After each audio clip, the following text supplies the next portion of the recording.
या मोर्चावरती आपलं लक्ष असेल तुर्तास पुढची बातमी बघूयात। गोदाघाट परिसरात पाण्याची पातळी वाढलेली आहे। दुतोंड्या मारुतीच्या गुडघ्यापर्यंत पाणी पोहोचलंय। नाशिकमध्ये कालपासून पावसाची संततधार सुरू आहे। रामकुंड परिसरातील अनेक छोटी मंदिरं ही पाण्याखाली गेलेली आहेत। आज आणि उद्या नाशिकमध्ये पावसाचा हाय अलर्टही देण्यात आलेला आहे।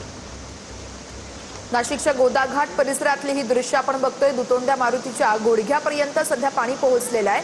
आज आणि उद्या नाशिककरांसाठी अतिशय महत्त्वाचे अलर्ट देण्यात आलेले आहेत, त्यामुळे विचार करूनच घराबाहेर पडा।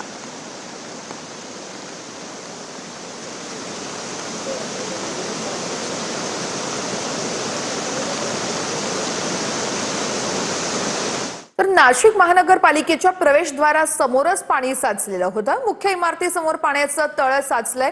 चेंबर उघडून पाण्याला वाट मोकळी करून देण्याचे प्रयत्नही केले जात आहेत। ही संपूर्ण दृश्य आहेत नाशिक पालिकेच्या प्रवेशद्वारासमोरची।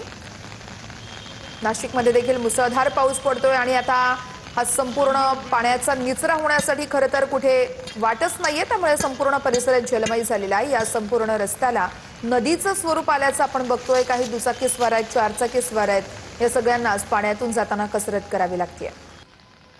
पुणे नाशिक महामार्गावरती पूर स्थिती निर्माण झाली आहे। चाकण वाकी या परिसरामध्ये वाहतूक ठप्प झालेली आहे। ओढ्याचं पाणी थेट महामार्गावरती आल्यानं रस्ता जलमय झाला असून वाहतूक पूर्णपणे ठप्प झालेली आहे। महामार्गावरती मोठ्या प्रमाणात पाणी साचलंय, त्यामुळे दोन्ही बाजूंना वाहनांच्या लांबच लांब रांगा लागलेल्या आहेत। अनेक वाहनं पाण्यामध्ये अडकली असून प्रवाशांची त्यामुळे मोठी गैरसोय होते। प्रशासन परिस्थितीवरती लक्ष ठेवून असून पाणी ओसरेपर्यंत वाहन चालकांनी या मार्गावरील प्रवास टाळावा असं आवाहन वाहतूक विभागाकडून करण्यात आलेलं आहे।